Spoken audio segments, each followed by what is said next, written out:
Turabaramukije inshuti bavandimwe aho muherereye mu bice bitandukanye, tunabaha ikaze mu kiganiro cy'uyu munsi. Ni ikiganiro twabateguriye kivuga hejuru y'ibigwi vy'intwari nyakwigendera General Major Mustafa Mukiza Kayoyo. Ni intwari iheruka kudukurwamo yatabarutse ejo bundi ku itariki 20 z'ukwezi kwa karindwi muri mwaka wa 2020. Rero aya ni amakuru twegeranyije tuyakuye mu bantu benshi babanye na nyakwigendera General Mustafa Kayoyo, abo biganye, abo bakuranye, abo babanye mu gisirikare mu bice bitandukanye, dore ko yagiye aba mu gisirikare ahantu henshi. Yahereye mu gisirikare cya FPR Inkotanyi, igihe FPR yafashe igihugu mu Rwanda, akora mu gisirikare cya leta mu Rwanda. Mu mwaka wa 1996 yaje kwambukana n'abandi basore benshi b'abanyamurenge, bambuka gutabara muri Zaire, ico gihe Kongo yitwaga Zaire. Inyuma yabwo bararwanye kugeza bafashe ubutegetsi, bahirika Perezida Mobutu, Laurent Désiré Kabila afata ubutegetsi.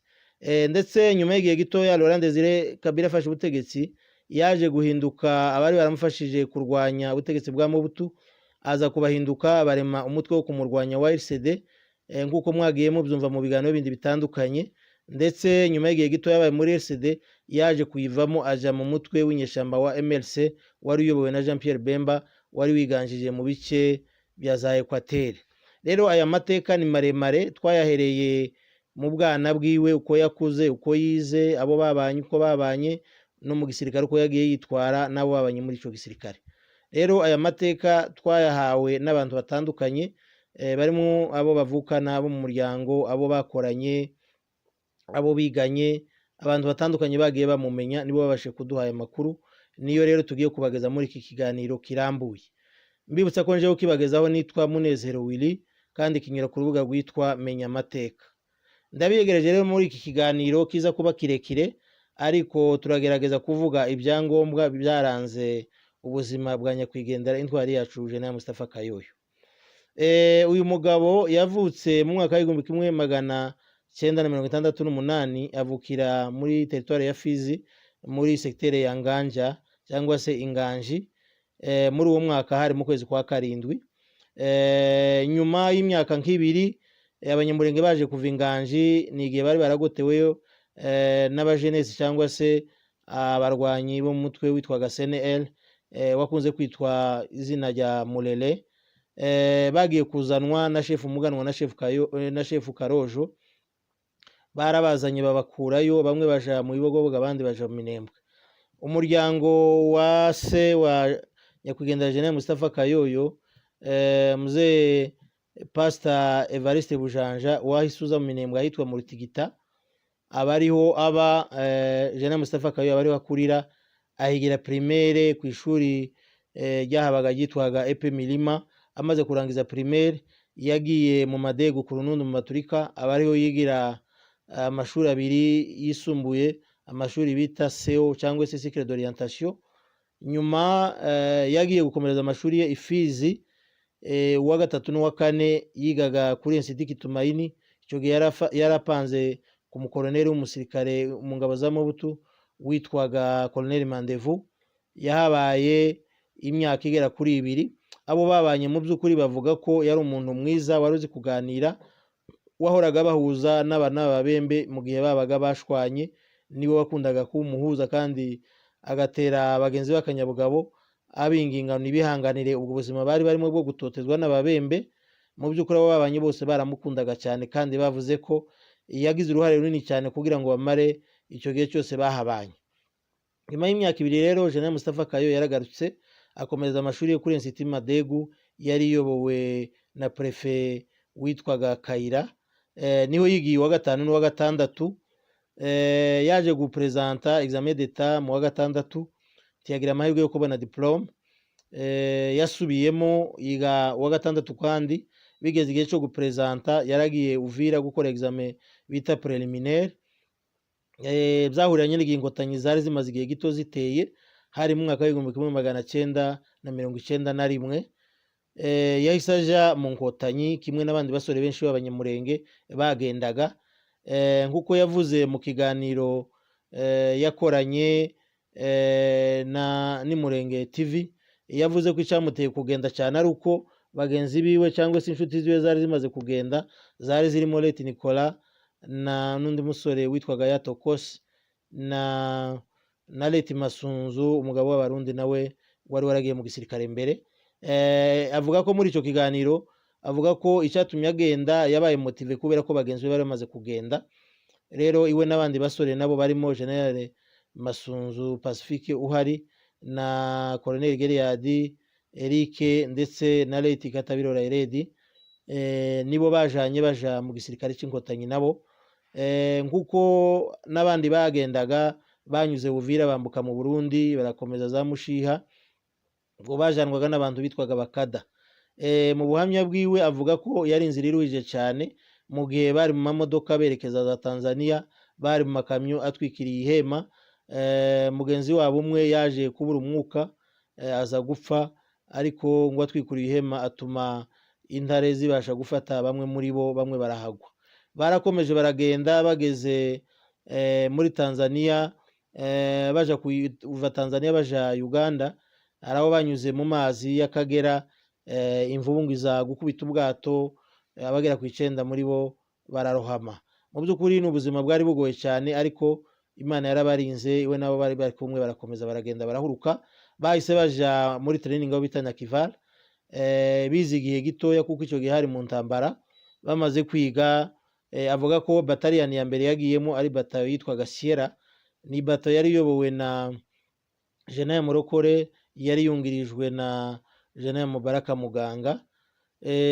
Yabaye muri iyo batayo, bagenzi be babanye muri icyo gihe mu nkotanyi bavuga ko ari umuntu wabateraga courage cyane, ababwira ngo bihanganire iyo hari. Yari umuntu uzi kuganira w'igipindi cyinshi, abantu bakundaga ari benshi, ndetse yagiraga n'ishaka agatoza bagenzi be kubana neza, kumenyana, kumenya ikibazo cya buri wese, gufashanya mu buryo bari bashoboye. Yabaye muri iyo batayo kugeza ubwo haje kuba ibintu byo guhuza amabataliyani, ibyo bita amakombayini. Bahuzaga batayo zitatu zikarema bataliyani imwe nini, kuko twabibwiwe n'abandi babanye, batubwiye ko icyo gihe hafashwe bataliyani bitaga Delta na Bravo, n'indi batayo yitwaga 27, barazihujije bazigira bataliyani imwe nini yabaye 101, yari iyobowe na Leti Kayitare Intare Batinya. Iyo bataliyani yakoze ibintu bikomeye cyane icyo gihe mu ntambara, yanditse amateka akomeye cyane ku buryo n'ingabo za Habyarimana zari ziyizi kubera ibigwi byayo. Iyo 101 niyo yarashe mu Ruhengeri, bituma yamamara cyane. Leti Kayitare aratinywa cyane, bari baramuha iryo zina ngo ni Intare Batinya kubera iyo bataliyani yiwe Jean Mustafa nawe yayibagamo. Babaye muri ubwo buzima bwari bugoye cyane, bwatwaye imyaka nk'itatu, kugeza ubwo bafashe igihugu mu mwaka w'1994. Bamaze gufata igihugu rero, Jean Mustafa yakomeje kuba muri 101, imyaka 2 bamaze mu Rwanda, kugeza mu mwaka w'1996 ubwo habaye gahunda yo gutabara muri Zaire. Abasore b'abanyamurenge bari mu gisirikare cy'u Rwanda nk'uko twabibabwiye mu biganiro byashize, baregeranyijwe bashirwa ahantu hamwe, batangira kwambutswa bacengera mu burasirazuba bwa Kongo, icyo gihe yitwaga Zaire. Bari bayobowe na Leti Nicolas nk'uko twabibabwiye mu biganiro byatambutse. Rero General Mustafa Kayoyo nawe yambukanye n'abo basore b'abanyamurenge, yambutse mu gikundi cya kabiri. Amaze kwambuka, yagiye iwe n'abandi bari kumwe, bagiye bigabagabura mu mihana itandukanye yo ku Ndondo, ariko we yaje mu muhana wo mu Kanyaga. Icyo gihe bari ingabo zari ziyobowe na Leti Gakunzi, babaye aho ngaho bihisha aho mu Kanyaga, bigera igihe byabaye ngombwa ko barasa amaposiyo muri ho plateau. General Mustafa we yahawe kurasa position yari mu Bijombo, iwe n'abasirikare bagera ku 8 nibo bagabye igitero barasa ingabo za Mobutu zari zifite position mu Bijombo. Babasha kubyitwaramo neza, nta muntu n'umwe yatakaje ku ruhande rwe, ariko yabashe kubarasa abasirikare benshi. Ariko uwaguye aho ngaho bahise babona n'intumbi, ni umusirikare umwe wo kwa Mobutu, ndetse bahafashe n'imbunda imwe ya SMG n'amabokisi y'amasasu agera kuri 3. Nyuma yo kurasa iyo position, bahise baja ahitwa mu Kirwa, kuko bakomezaga gutega ingabo za Duyi cyangwa se ingabo barwanaga zavaga Uvira zishaka kuzamuka kwica abanyamurenge, cyangwa se izavaga mu bice by'aho Plateau nazo zimanuka n'iyo nzira zanyuraga, bagiye bazitegera aho ku kirwa no muri Gafinda. Yakoze akazi gakomeye cyane, yakoranye n'abasivile benshi bajyaga ku marondo, abasivile benshi bo ku Ndondo baza ayo mateka. Icyo gihe rero intambara zarakomeje mu bice bya Remera, ziramanuka no muri Plaine, zimwe zikomeza zerekeza Uvira, izindi zerekeza Plaine yose uzajya Bukavu. Muri icyo gihe General Mustafa nawe n'ingabo yarayoboye zakomeza gukora za operation mu bice byo mu Gitara, na hariya handi hunamiye Uvira, kugeza ubwo umujyi wa Uvira ingabo zari zigiye kugeramo, nabo baramanutse bafatikanya n'abandi bari baturutse Plaine yose, bafata umujyi wa Uvira. Bamaze gufata umujyi wa Uvira rero, General Mustafa Kayoyo nabo bari bari kumwe, icyo gihe yari yabaye komanda Plateau cyangwa se yarayoboye paratuni. Yahise azamuka we ategekwa kuja kuba ku Canzovu. Yabaye ku Canzovu akomeza gukora za operation za Mayimayi mu bice byo mu Gateja. Bibaye mu ntangiriro z'umwaka w'igihumbi 1997, hamwe n'ingabo yari afite yahamagawe mu Minembwe. Ageze mu Minembwe nibwo hahise haterwa muhano ku Irumba. Ingabo zari ziyobowe nawe nizo zatabaye zivuye mu Muzinda, zaratabaye zihura n'umwanzi ari hano mu Gaseke kubahazi. Bahise bamwitanga, barasa Duyi. Mayimayi yari yatwise imihana, yarishe n'abantu, barayikana bayisubiza inyuma, barayimanura bayitambutsa ku Irumba, igera aho bita ku Kijombo, irakomeza iragenda. Bahise bagaruka, General Mustafa n'abasoda yayoboye baragarutse no mu Muzinda, baza gutumwa mu bice bitandukanye birimo mu Rutigita, ku Kabingo, n'abandi mu Muzinda, n'abandi i Musika, ndetse n'abandi bari Rukombe. Babaye mu Minembwe igihe kitari gitoya. Nyuma haza gusohoka itegeko rivuga ko bagomba kumanuka bakaja gufasha abandi urugamba, kuko icyo gihe urugamba rwari rukomeje mu Mushasha. General Mustafa n'ingabo bari bari kumwe, bose hamwe bari bayobowe n'umunyarwanda witwaga Twahirwa. Bari abaseke benshi b'abanyamurenge bageraga hafi kuri 400. Bose baramanutse inzira yo mu Bibogobogo, barakomeza n'Ibaraka. Bageze Ibaraka, bahise baburizwa bato, barakomeza bageza i Kalemi. Bageze i Kalemi rero basanze General Murokore niho yarabarindiriye. Bahageze rero kuko bari benshi kandi bo bari bataravangwamo abandi basirikare b'abanyamoko, byabaye ngombwa ko bavanga n'abasirikare b'abanyamoko, abana b'Abashiba b'Akadogo bari batangiye gupasinga mu bice bya Kidote, ndetse hari yaje n'Abanyakatange benshi bari bavuye muri Angola, barabavanga aho ngaho. Abasirikare b'imvange barimo abo banyamoko, nibwo bwa mbere abasirikare bari bavuye muri ho Plateau b'abanyamurenge bari bavanzwe n'abanyamoko. Abari baranyuze inzira y'Umushasha nibo bari baravanzwe mbere. Nyuma yo kuvangwa rero, General Mustafa nabo bari bari kumwe, ibo bahaye inzira yaraye kubahazi, bavuye Kalemi muri Tere zibageza za Nyunzu Kabaro. Bamaze kugera Kabaro, niho bahagarariye. Icyo gihe zambushe zari imbere aho bita Kitanda. General Mustafa n'ingabo bari bari kumwe, naho batangiriye urugamba guhangana n'umwanzi, ariko kubw'amahirwe umwanzi yagendaga ahunga, udusantere twinshi tugenda dufatwa, henshi bagenda biripotinga. Barakomeje rero, iyo nzira yaraye ni inzira ndende, bagenda banyura mu masantere atandukanye nka za Kabongo, ariko mbere ya Kabongo haraho bita Kitenge wava ukagera Kabongo, ugakomeza utundi dusantere twinshi kugeza Kamina ifashwe nta ntambara irimo. Yahise ifatwa nta ntambara ibaye, kandi Kamina hari base militaire yarimo abasirikare 100,000, bihita byemera kurambika intwaro, zemera ko aho hafatwa nta ntambara ihabereye. Icyo gihe wari uyoboye ingabo muri ako gace kose yari General Murokore, ni wari wayoboye ingabo zari muri yo axe yaraye, n'izari zaragiye umuhanda uva Kalemi werekeza muri Byura, ukazakomeza na za Pepa na za Kasengu ja Rubumbashi. Iyo axe hose hari hayobowe na General Murokore, ariko yari yaranyuranye muri Raye n'igice cyari cyanyuze inzira yaraye. Barakomeje rero baragenda bageze aho bita Tenke, mu matandukano y'inzira imwe ija Likasi n'indi ija Kolwezi. Aho niho Aduyi yabategeye. Aduyi wari wavuye Kolwezi, wari uyobowe n'umukomanda witwaga Chapule Mpalanga ndetse yaje kuyobora brigade ya Bukavu muri AFDL, niwe waje kubategera aho ngaho, habera intambara ikomeye ariko baza kumwirukana arahunga, yahungiye mu bice bya Kolwezi.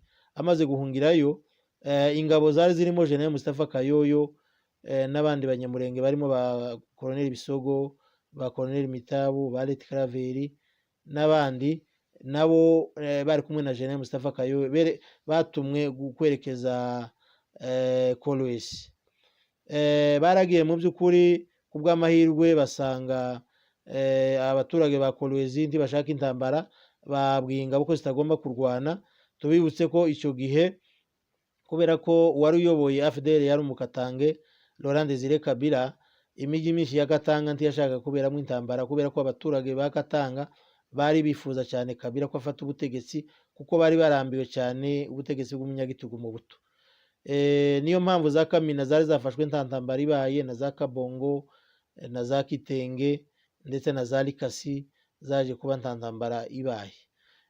Icyo gihe Kolwezi nayo abaturage baho basabye abasirikare ko batarwana kugira ngo naho hatabera intambara nk'uko byagiye biba n'ahandi harimo za Kamina. Niko byagenze rero, izi ngabo zazimo ba General Mustafa zageze Kolwezi, nta ntambara yahabaye, zihita zifata uwo mujyi. General Mustafa ni nkawe wari wungirije wari uyoboye izo ngabo, ariwe Twahirwa twababwiye. Babaye aho ngaho Kolwezi mu bice bitandukanye. Nyuma y'iminsi mike General Mustafa yaje kugirirwa icyizere, azamurwa mu ntera, agirwa komanda kompanyi, ahita atumwa ku kibuga cy'indege. Haciye iminsi mikeya nyuma haza gusohoka itegeko rivuga ko ingabo zose zari aho zisimburwa n'izindi zari zivuye Lubumbashi. Izari aho ngaho zirimo izo zari ziyobowe na General Mustafa zihita zija Lubumbashi. Zaragiye zigeze Lubumbashi zurira indege. Icyo gihe imijyi ya za Kananga yari imaze gufatwa na za Mbujimayi. Zahise zurizwa indege n'izindi ngabo nyinshi ziragenda zitura ku kibuga cya Kananga. Zimaze kwitura Kananga ziyahurira n'izindi nyinshi zari zivuye za Kisangani n'izari zaranyuze akise yo hagati za Kindu Bujimayi, zose niho zahuriye aho Kananga, niho barimo bategurira intambara yo gufata Kinshasa. Aho Kananga bahamaze iminsi mike, nyuma burira indi ndege ibatura muri Bandundu aho bita Kikwiti, ni umujyi wa Bandundu. Aho ngaho naho zahabaye iminsi itari mikeya, ndetse ingabo za General Mustafa n'indi kompanyi ya Twahirwa zabanje gutumwa ahantu zihamara nk'ibyumweru bibiri, nyuma ziza kugaruka mu mujyi. Ingabo zari kumwe n'izo za Kayoyo nyine arizo z'uyu munyarwanda tubabwiye Twahirwa, izo zahise zikomeza zerekeza Kinshasa. General Mustafa we ntiyakomeza aje Kinshasa, yaje guhagarara aho bita Kenge.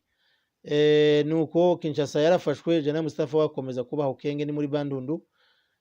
Ndetse yaje kuhava aja ahandi, yaje ku mupaka na Angola, akomeza kuyobora iyo kompanyi. Habaye mu mpera z'ukwezi kwa 9 mu mwaka w'1997 ingabo zigwiriyemo abanyarwanda bari muri ibyo bice bari kumwe na General Mustafa Kayoyo, bose bahise bahamagarwa kuza Kinshasa n'ingabo zabo. Bahita baza, bageze Kinshasa basanze hahuriye ahitwa Kanseta, hahuriye izindi ngabo nyinshi, abanyamurenge batandukanye bari mu bice bitandukanye, ndetse n'abanyamasisi n'abanyarwanda bari bagiye kugenga batayo zibiri zazigiye kuja muri operation mu bice bya Kisangani. Izo batayo ni yitwaga Nkuruma n'indi yitwaga Zuru. Zahise zigengwa, zari zigwiriyemo abanyamurenge benshi, na General Mustafa yazigiyemo. Icyo gihe ahabwa kuyobora kompanyi muri batayo yitwaga Nkuruma. Bamaze kugengwa muri izo batayo rero burijwe indege baja gutabara. Mbibutse ko Adui yari yigaruriye agace kanini uva Bukavu na Kisangani, yari hafi kugera mu mujyi wa Kisangani. Abari Kisangani nibo bari batabaje, hagengwa izo batayo zigenda zigiye gutabara kuko Adui yari afite imbaraga, n'ingabo za leta zagendaga ziripotinga ingabo z'abakatanyama. Icyo gihe izo ngabo Zuru na Nkuruma zahise zurizwa indege zitura Kisangani. Zari ingabo nyinshi, indege zazisheshe k'icyumweru. Zimaze kugera Kisangani rero zahise zadevansinga zerekeza iyo umwanzi yaturukaga, hari mu muhanda uturuka muri Sud Kivu. muri Sud Kivu no muri Nord Kivu. Baradvansinze rero umwanzi bahuriye nawe ku birometero 50 n'umujyi wa Kisangani, aho bita ku kiraro cy'uruzi bita Maiko. Aho niho isasu ryahereye. Ingabo zari zagiye ku maguru ni za batayo ya Nkuruma, iza Zuruzo, inyinshi zanyuze ku ndege, zaje gusubira guhurira n'iza Nkuruma i Bukavu ku kibuga cy'indege cya Kavumu. Izi ngabo zari kumwe na General Mustafa zaradvansinze mu muhanda uva Kisangani werekeza i Bukavu, zigenda ari zirwana zirahuruka i Bukavu. Zimaze guhuruka i Bukavu, zasubiye inyuma zija mu maoperasiyo mu bice aho bita za Kalongi, zihavuye zija za Bunyakiri. Zabaye Bunyakiri igihe gitoya nyuma zaje gusubirayo, zisubira i Bukavu, ndetse zahamagawe kubera ko zari ingabo zari zishoboye operasiyo cyane. Barazifashishije, bari bavuze ko adui yabonetse mu bice bya Ruramba hitwa Imuhuzi. Ingabo zari zirimo General Mustafa Kayoyo kandi zahise zoherezwayo. Zigeze za Remera zihahurira n'ingabo zari zivuye Uvira, zari ziyobowe na General na Leti Gakunzi. Harimo n'abasirikare b'abanyamurenge batari bake barimo ba Colonel Muheto na ba Colonel Wiri. Ico gihe bari bakiri abakomanda bato bataragera kuri urwo rwego. Izo ngabo zose zagiye muri operasiyo iyo za Muhuzi, zigeze zibura adui zihita zigaruka, zisubira za Bunyakiri na Hombo. Igihe habaye umugomo w'Iremera, ingabo zari kumwe na General Mustafa zo zari mu bice bya Hombo. Nyuma y'uwo mugomo zahise zikomborwa. Ico gihe nico gihe abasore b'abanyamurenge benshi babonye amapromosiyo yo kuyobora amabatayo, abandi babaye abungirije abayoboraga amabatayo. Bibutse ko ico gihe, mbere y'ico gihe, abari bayoboye gusa ku rwego rwa batayo no kuzamura yari Leti Gakunzi na Leti Segabiro Moise, wari mu bice bya za Kalemi na za Kindu. Abandi bari bakiri ba komanda kompanyi gusa. Ico gihe nyuma y'umugomo nibwo bahaye amafonksiyo yo hejuru.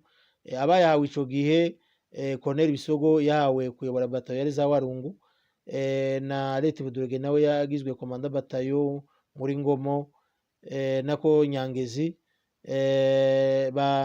General Mustafa Kayoyo nawe yahawe kuyobora batayo, bamujengeye batayo muri Nord Kivu, batayo yitwaga Ondo wa Vumbi. Ni batayo yakoraga za operasiyo mu Rwanda za Rwanshungwe muri komine Rwerere. Abazi ico gihe, abibuka ico gihe, ni igihe c'abacengezi bari barigaruriye iyo komine Rwerere. Batayo ya General Mustafa yakoze operasiyo nyinshi cyane. Nkivuga ku mafonksiyo bari bahawe, na Leti Colonel Mungura nawe yari yahawe kuyobora, yari yungirije wayoboraga batayo mu bice bya Kamituga. General Ruhorimbere nawe yari yagizwe uwungirije komanda batayo wa Zuru, na Colonel Mukarayi nawe yagizwe uwungirije komanda PM cyangwa se military police mu mujyi wa Bukavu. N'abandi bari bagiye bahabwa kuyobora amabatayo ahandi. Abo mvuze ni abari muri Sud Kivu gusa. Na Colonel Santos yari yagizwe komanda batayo wungirije, umukomanda batayo wabaga Ibaraka witwaga Hassan. N'abandi abo ni bakeya mvuze, ariko n'abandi bari bagiye bona amafonksiyo. Rero General Mustafa n'ingabo bari bari kumwe za Nkuruma bahise baja muri Nord Kivu. Bagezeyo, General Mustafa nuko yavuye muri Nkuruma aja kuyobora iyo batayo, ikomeza gukora za operasiyo mu bice bya Rwerere. Iyo Rwerere yari yarigaruriwe n'interahamwe, yafatanyaga n'abasirikare b'u Rwanda kurwanya izo nterahamwe zari muri Rwerere. Bakoze operasiyo gihe kinini, bakomeza kuba hariya iruhande rwa Goma, ku mupaka nyine wa Goma n'u Rwanda. Byageze mu kwezi kwa munani mu mwaka w'1998, ubwo hari hagiye kuvuga umutwe w'inyeshamba wa RCD. General Mustafa rero niwe abanyarwanda basabye gutabara abasore b'abanyamurenge bari bagize ibibazo Kinshasa, ubwo mu burasirazuba bwa Kongo mu mujyi wa Goma hari havutse uriya mutwe w'inyeshamba. Murabizi ko abasore b'abanyamurenge bari Kinshasa bagize ibibazo, batangira kwirwanaho. Bamwe barapaswa baragenda, abandi basigaye barabishe, barabatwitse n'amapine ahantu henshi, za Masina, za Kingasani n'ahandi muri Kinshasa. Icyo gihe rero harimo hapangwa operasiyo ya Kitona, operasiyo yiswe atterrissage forcé ya Kitona. Abanyarwanda bari bayoboye urugamba bahita babisaba General Mustafa Kayoyo ko yajana nabo bakaja gutabara abasore b'abanyamurenge bari bapasuye bava muri Kinshasa berekeza mu burengerazuba bwa Kinshasa. General Mustafa rero nkuko abivuga mu buhamya no mu gitabo ciwe, avuga ko byamurwaniyemo, ntiyumvaga uburyo intambara ya kabiri yari ivutse, cyane ko n'iya mbere bari barayitangije bazi ko bizazanira ubwoko bwabo inyungu, ariko ubwo ngubwo hari havutse iyindi kandi babona iya mbere nayo nta musaruro yazanye. Ibyo byamurwaniragamo yumva ashobora kwanga, ariko yasubira gutekereza ko ari ugutabara abanyamurenge nabyo akumva kandi atobatererana. Yafashe icyemezo cyo kugenda, yajanye na kompanyi yiwe imwe, yari ari kumwe na paratuni imwe y'abanyarwanda yari ifite abasirikare 36, ariko bose hamwe bari bayobowe n'umukapiteni witwaga Butera w'umunyarwanda. Abo bantu 136 nibo bagiye mu ndege ya mbere igiye kugwa Kitona mu kibuga cyari gifitwe n'umwanzi. Mu by'ukuri byasaga n'ibintu birimo kwiyahura. Iyo ndege rero barayuriye nk'uko avuga mu buhamya mu gitabo ciwe. Baragiye bageze mu kirere, abasirikare batangiraga kubazanya iyo bagiye, ariko basa n'abaguye mu kantu kuko batekerezaga igikorwa bagiyemo abari bakizi. Mu by'ukuri ngo byari ibintu bitari byoroshe cyane. Baragiye bagiye kugera ku kibuga cy'indege, pilote atahura ko imbunde zishinyitse zirimo zireba indege zishaka kuyirasa, kuko indege ihita ibyerekana. Pilote atangira kubabwira ko adashobora kwitura kuri icyo kibuga bitewe n'ibyo yabonaga indege cyangwa se ibimenyetso by'indege byamwerekaga. Amaze kubabwira ko adashobora kwitura kuri icyo kibuga, baravuganye. General Mustafa Kayoyo na Kapiteni Butera Jonathan nibo bari bayoboye. Barongoranye bavuga ko bamukina umutwe, umwe aja inyuma mu ndege agahamagara undi wari wasigaranye na pilote bicaranye muri kabine, amuhamagara kuri telefone. Uwo bari bicaranye abesha pilote ko umuhamagara ari hasi arimo amubwira ngo biture nta kibazo. Hari mu buryo bwo gutinyura pilote kuko bari babonye yahamutse. Barabimusabye ko nta kundi agomba kururuka cyangwa se kumanura indege. Yari pilote w'umuhanga nawe indege yahise ayimanura. Abari muri iyo ndege batubwira ko yabaye nk'ihanutse, ihita ikubita amapine hasi arasha, ariko yagiye kwika batangiye kuyirasa, ariko kubw'amahirwe ntibabashe kuyihamya. Barayirashe amapine arasha, ariko ntiyabashe gusha indege ubwayo. Yahise inagaruka iraza iritura Goma ariko biruhije, ariko abari bayirimo bose babashe kuvamo. Batibutse barwana ibintu bidasanzwe, barwana n'ingabo bari basanze ku Kitona zabarushaga ubwinshi, babasha kuzirukana ndetse izindi nyinshi bazifata amateka. Bamaze gufata icyo kibuga cy'indege, bahise badvansinga, birukana ingabo bazigeza kure ku birometero nk'12. Bamaze kugerayo, izo ngabo nubwo zari nkeya zigerageza kugabagabana inzira zose zitegamo zambushe, ku buryo ingabo z'umwanzi zaje bazirasaho zihita zisubirayo, zigira ngo abantu ni benshi cyane. Icyo kibuga bakirayeho bukeye, indege zatangiye kwitura zivuye Goma zizanye izindi ngabo nyinshi zije kubaha umusada. Babasha gukira gutyo kandi hagera umusada, ndetse haje no kuza umuyobozi mukuru w'izo operasiyo zose, General James Kabarebe. Amaze kuhagera rero, ingabo yari yazanye nazo zahise zadvansinga zerekeza Kinshasa, zigenda zifata imijyi itandukanye. Mbibutse ko ubwo hahise hafatwa imijyi ya za Boma, Matadi, Songololo, Boma, Mwanda, Bazangungu na za Kasanguru n'ahandi. Zirakomeza ziza muri Kinshasa, ndetse zageze mu nkengero ya Kinshasa habera intambara ikomeye cyane, kuko ingabo za leta zari zatabawe n'ingabo za Zimbabwe. Zari zifite ibikoresho bihambaye cyane birimo indege. Habera isibaniro ry'intambara mu bice bya Masina n'ahandi mu nkengero z'umujyi wa Kinshasa. General Mustafa we n'ingabo bari bari kumwe bari basigaye Kitona ku kibuga.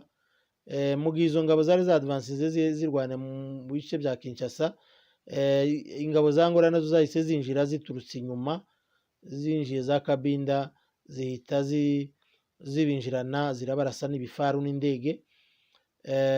Habera imirwano ikomeye, ingabo za General Mustafa zirahunga ziratawanyika, ndetse byageze aho nawe ahungira ahantu mu nzu ibifaru birabirukana, iwe n'abasirikare bake yarasigaranye nabo.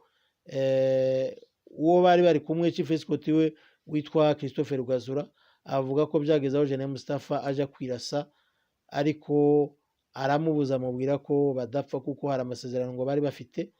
General Mustafa uwo munsi ntiyirasa, baje kugira amahirwe babona uko buruka muri iyo nzu babasha kuva aho ngaho, ariko mu by'ukuri bari mu rupfu, kuko ibifaru byari byabagose binjiye mu nzu nta handi bashobora guhungira. Inyuma y'ubwo rero barasohotse ku bw'amahirwe babasha kubona aho banyura bahita bahunga. Ubwo bahise berekeza bakurikira ababo, ingabo zirabakurikira.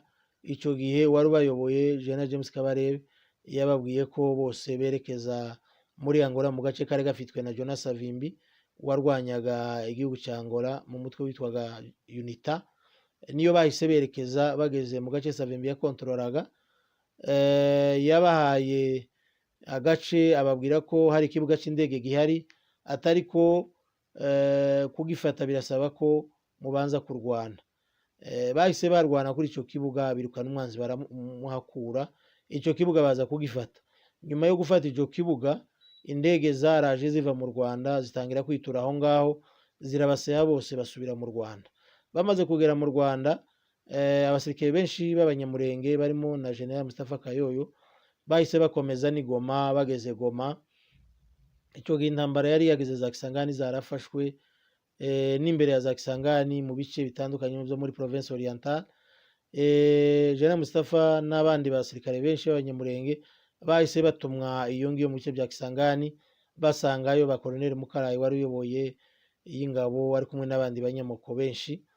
Bahise bagenda, bagezeyo bahita bakomeza badvansinga mu bice bya za Buta, barakomeza kugeza bageze mu bice bijya kugana muri Equateur. Icyo gihe hari havutse umutwe wa MLC wayoborwaga na Jean Pierre Bemba, nawe wari wavutse watangiye kurwanya ubutegetsi bwa Mobutu. Abasore b'abanyamurenge benshi bari bayobowe na Colonel Mukarayi na General Mustafa bafashe icyemezo cyo kuja muri MLC, batandukana na RCD. Byenda ibyo nabyo tuzabivuga mu kindi kiganiro impamvu zatumye bava muri RCD.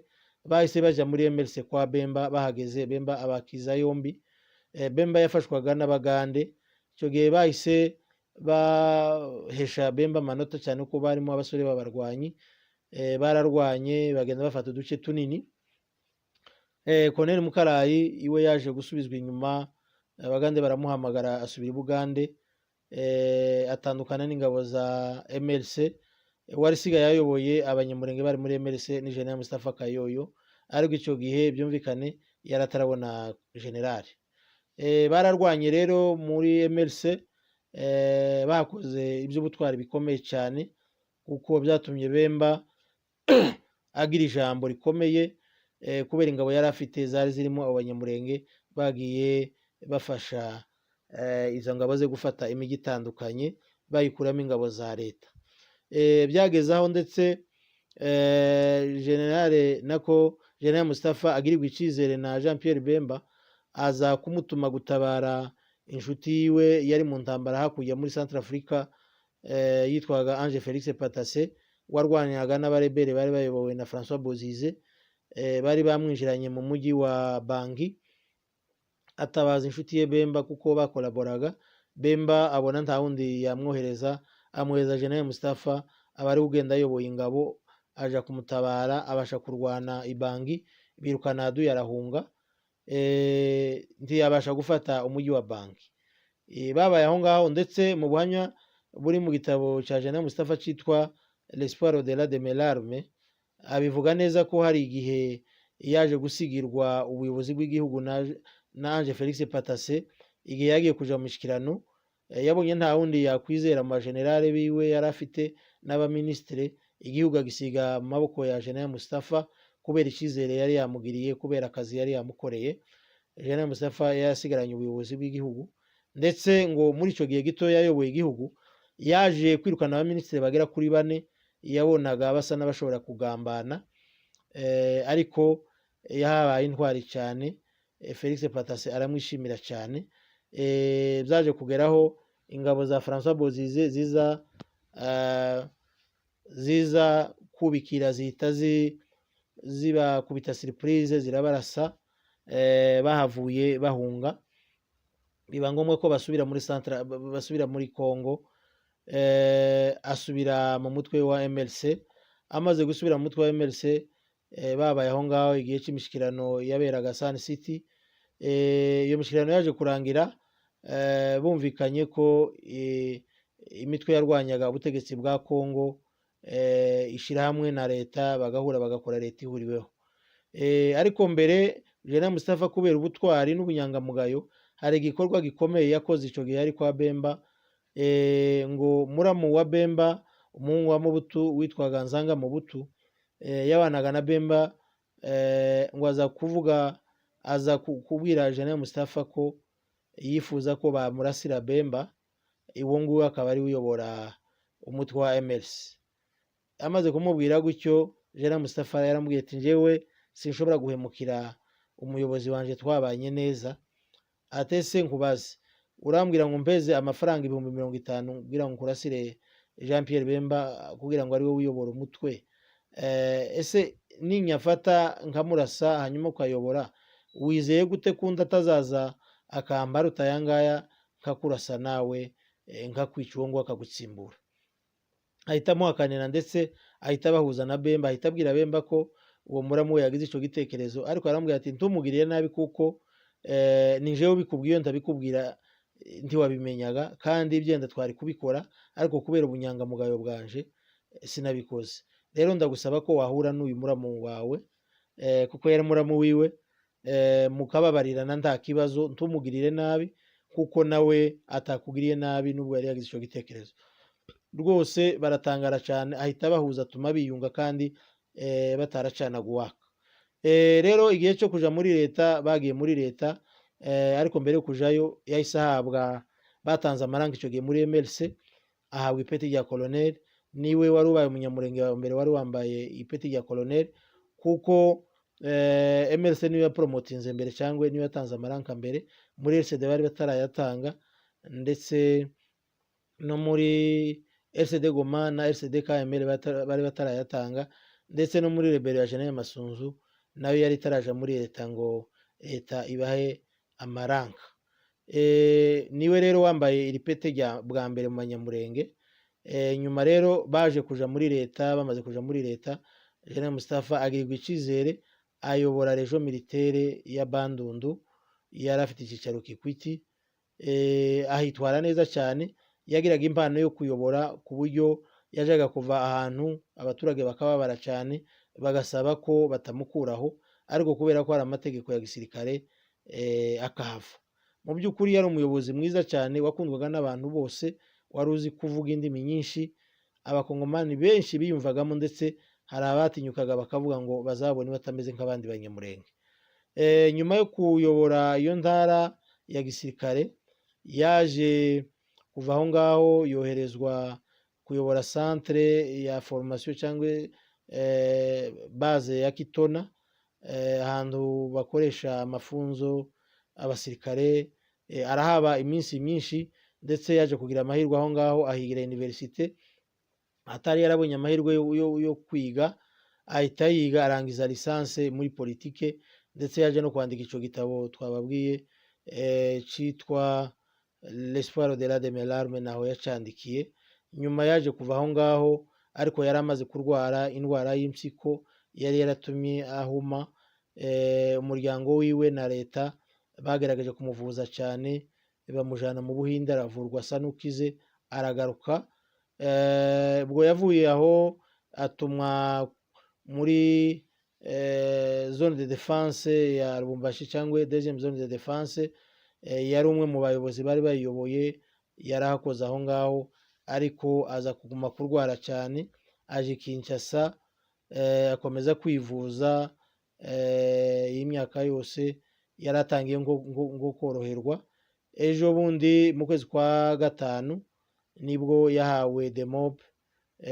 Demob yarasa n'uyihawe vuba atarageza imyaka, ariko ahari byenda igisirikare niko cabibonye kuko cabonaga amaze kugira n'intege nke kubera ubwo burwayi. Rero iyi ntwari yaje gutabaruka ejo bundi ku itariki 20 z'ukwezi kwa karindwi mwaka w'2020. Ngaya rero muri makeya amateka y'intwari yacu General Mustafa. Mu by'ukuri afite ibigwi bitazibagirana mu Banyamulenge, tuzahora tumwibuka.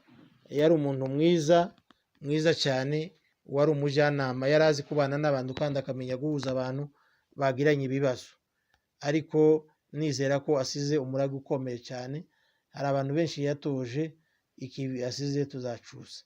Murakoze rero, kandi dukomeze twese twihangane kubwo kubura iyi ntwari yacu.